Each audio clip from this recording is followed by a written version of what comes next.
എനിക്കിഷ്ടമാണ് ആരാകാനും. ഒരു തത്ത, ഒരു പെണ്ണാട്, ഒരു പേടമാൻ കുഞ്ഞ്, ചില്ലയിലിരുന്നാടുന്ന ഒരു കുഞ്ഞിക്കുരുവി, അങ്ങനെ എന്തും. ഒരു അഫ്ഗാൻ പെണ്ണൊഴിച്ച് മറ്റെന്തുമാകാം ഞാൻ. ഈ ഭൂമിയിൽ ഒരു അഫ്ഗാൻ പെണ്ണൊഴിച്ച് മറ്റെന്തും.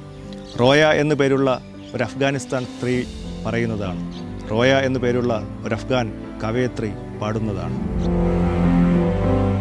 ലോകത്ത് എവിടെയായാലും യുദ്ധമോ കലാപങ്ങളോ ആഭ്യന്തര സംഘർഷങ്ങളോ ഏതെങ്കിലും വിധത്തിലുള്ള സർക്കാരുകളുടെ സാമ്പത്തികമായിട്ടുള്ള പരാജയങ്ങളോ അല്ലെങ്കിൽ മറ്റേതെങ്കിലും വിധത്തിലുള്ള പ്രകൃതിക്ഷോഭങ്ങളോ എന്തു തന്നെ ആയാലും അതിൻ്റെയൊക്കെ ആദ്യത്തെ ഇരകളാകുന്നത് ആ നാടുകളിലെ സ്ത്രീകളും കുഞ്ഞുങ്ങളുമാണ്. ആ ഇരയാക്കപ്പെടലിൻ്റെ ദയനീയമായ ജീവിതം ഏറ്റവും അവസാനം വരെ ചെന്നെത്തി നിൽക്കുന്നതും ആ നാടുകളിലെയൊക്കെ സ്ത്രീകളുടെയും കുട്ടികളുടെയും ജീവിതങ്ങളിലാണ്. ദക്ഷിണേഷ്യയിലെ ഇത്തരത്തിലുള്ള ഒട്ടനവധി രാജ്യങ്ങളിൽ ആഭ്യന്തര സംഘർഷങ്ങൾ മൂലവും വിവിധ കാലങ്ങളിൽ നടന്നിട്ടുള്ള യുദ്ധങ്ങൾ മൂലവും ഏകാന്തരായി പോയിട്ടുള്ള, ഒറ്റപ്പെട്ടു പോയിട്ടുള്ള, ഇരകളാക്കപ്പെട്ടിട്ടുള്ള സ്ത്രീകളുടെ സാമ്പത്തിക ശാക്തീകരണത്തിനും അവരെ പുനരധിവസിപ്പിക്കുന്നതിന് വേണ്ടിയിട്ട് ഒരുപാട് കാലം പ്രവർത്തിച്ചിട്ടുള്ള വനിതയാണ് സുധാ മേനോൻ. ഇന്ത്യ, പാകിസ്ഥാൻ, അഫ്ഗാനിസ്ഥാൻ, ശ്രീലങ്ക, അതുപോലെ തന്നെ ബംഗ്ലാദേശ്, നേപ്പാൾ തുടങ്ങിയ 6 രാജ്യങ്ങളിലെ 6 സ്ത്രീകളുടെ കഥയാണ് അവർ ചരിത്രം അദൃശ്യമാക്കിയ മുറിവുകൾ എന്ന ഈ പുസ്തകത്തിലൂടെ പറയുന്നത്.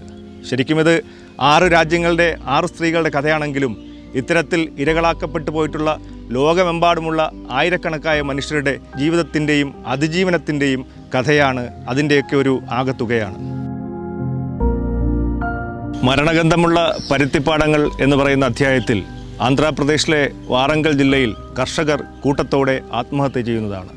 എന്തുകൊണ്ടാണ് കർഷകർ ആത്മഹത്യ ചെയ്യുന്നത് എന്ന് അന്വേഷിക്കുമ്പോൾ ആഗോളീകരണത്തിൻ്റെ ഭാഗമായി അവരുടെ കൃഷിയിടങ്ങളിലേക്ക് ബഹുരാഷ്ട്ര കമ്പനികൾ വന്നെത്തിയിരിക്കുകയാണ്. അത്തരത്തിൽ ആത്മഹത്യ ചെയ്തു പോയ ഒരു കർഷകൻ്റെ ഭാര്യയുടെ ജീവിതം ഇന്ത്യയിൽ നിന്ന് പറയുമ്പോൾ ശ്രീലങ്കയുടെ എപ്പിസോഡിൽ മീൻപാടും തേൻ രാജ്യം എന്ന് പറയുന്ന അധ്യായത്തിൽ തമിഴ് പുലികൾക്കും സൈന്യത്തിനുമിടയിൽ കുടുങ്ങിപ്പോയിട്ടുള്ള സാധുക്കളായിട്ടുള്ള തമിഴ് സ്ത്രീകളുടെ ജീവിതമാണ് പറയുന്നത്. ശരിക്കും സ്വന്തം ഭർത്താക്കന്മാരെയും സഹോദരന്മാരെയും ആൺമക്കളെയും സൈന്യവും LTTക്കാരും മറിച്ചൊന്നും ചോദിക്കാതെ തരാതരത്തിൽ വന്ന് പിടിച്ചുകൊണ്ടുപോകുമ്പോൾ ഒരു കരച്ചിലിനും നിലവിളിക്കുമിടയ്ക്ക് ഈ സാധുക്കളായ സ്ത്രീകളുടെ ജീവിതം നിശബ്ദമാക്കി പോവുകയാണ്. അത്തരത്തിൽ ജീവിക്കുന്ന ജീവ എന്ന് പറയുന്ന ഒരു തമിഴ് സ്ത്രീയുടെ ജീവിതമാണ് ശ്രീലങ്കയിൽ നിന്ന് പറയുന്നത്. നമ്മളനുഭവിക്കുന്ന ഈ ജീവിതം, അതിൻ്റെ സ്വാതന്ത്ര്യം, സമാധാനം, സന്തോഷം, അതൊക്കെ എത്ര വിലപ്പെട്ടതാണെന്ന് തിരിച്ചറിയണമെങ്കിൽ ഒരിക്കലും ജീവിതത്തിൽ ഈ അവസരങ്ങളൊന്നും ഉണ്ടായിട്ടില്ലാത്ത ആളുകളുടെ ജീവിതം, യഥാർത്ഥത്തിൽ ജീവിതത്തിൽ ഇങ്ങനെ സ്വാതന്ത്ര്യമുണ്ട് എന്ന് തിരിച്ചറിയാൻ പോലും കഴിയാതെ ജീവിക്കുന്ന ആളുകളുടെ ജീവിതം, അത് ജീവിതത്തിൽ എപ്പോഴെങ്കിലും നിഷേധിക്കപ്പെട്ടു പോയിട്ടുള്ള ആളുകളുടെ ജീവിതം, അതുമായി നമ്മുടെ ഈ അവസരങ്ങളെ ചേർത്ത് വായിക്കണം.